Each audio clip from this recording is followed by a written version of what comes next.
Regarding Neptunes, here we have them in the middle of the diagram. You'll see that they are very populous. They are intermediate age stars. I would say not exactly intermediate age stars, but well-evolved stars.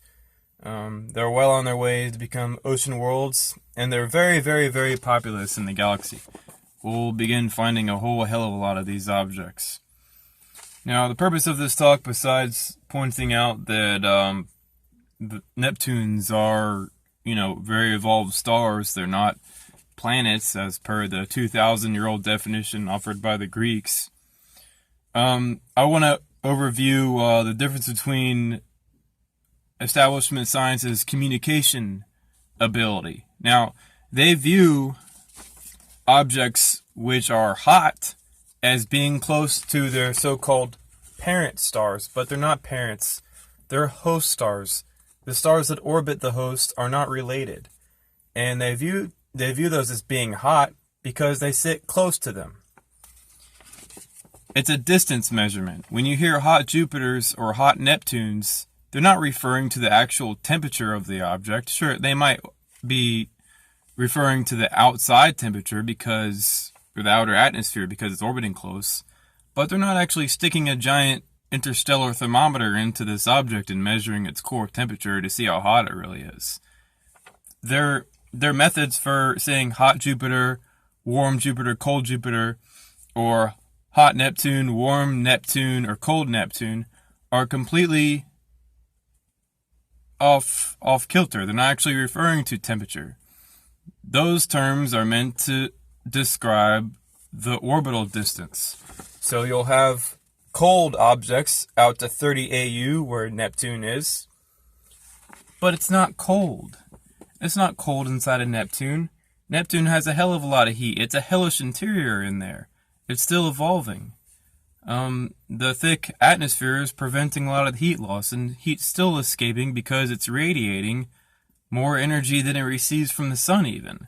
How does an object that's made of ice radiate more energy than it receives from the sun? That doesn't make any sense to call it a cold object. But they say they're ice giants. I've had a problem with the ice giant definition since I made the discovery. They're not ices. They're hellish. They're very, very hot, and they're forming new Earths inside their interiors as the object differentiates. And a hell of a lot of chemistry is happening in there too. Thermochemistry, electrochemistry, and a whole hell of a lot of different energy transformations are taking place too, as the gravity is collapsing the object, fueling electrical energy interactions, fueling chemical energy interactions. They're very, very, very complex objects. Just saying they're ice giants, that's 1970s, brushing away of the problem. And a good analogy for this for people to understand is these astronomers, it's like they take a piece of chicken or a piece of steak and they want to boil it in the oven. So essentially they take this object or, the meat and they put it in the oven, and the oven's already 400 degrees or 350 degrees, whatever, and they put the chicken in the oven and they pull it out and they see that the outside of the chicken after about 2 minutes has gone up to like 250, 300 degrees. And they say, oh, well, the chicken's done because it's 300 or 350 degrees. That's not good reasoning. You have to take a thermometer and stick the thermometer inside the chicken to see if it's cooked. You'll see that it's still cold inside there.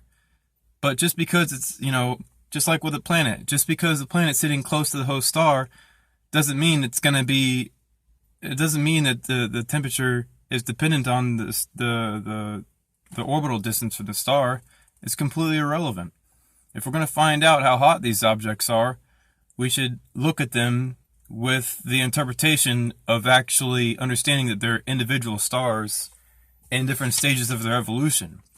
But I guess the main problem with this is that these objects down here are byproducts in their interpretation of these objects being formed. See the big difference here? The real way of doing it is to realize that these objects are younger these objects. They're the same thing. In other words, it's like they say that a Neptune is a byproduct of the sun's formation. No, a Neptune is an ancient sun itself. It's completely independent in formation and evolution, just as all the other objects are in our system. They're not related. That being said, why do astronomers look at the outer atmosphere and determine their heat? Because that's all they have to work with. They don't want to go outside of their perspective paradigm, step out of bounds, and make up hypotheticals or things like that. They have to stay in a little box. If they step out of their box, they don't get to publish their papers. They get peer-reviewed into oblivion. Alright, you guys, hope y'all understand that. I think I made this video long enough. Later.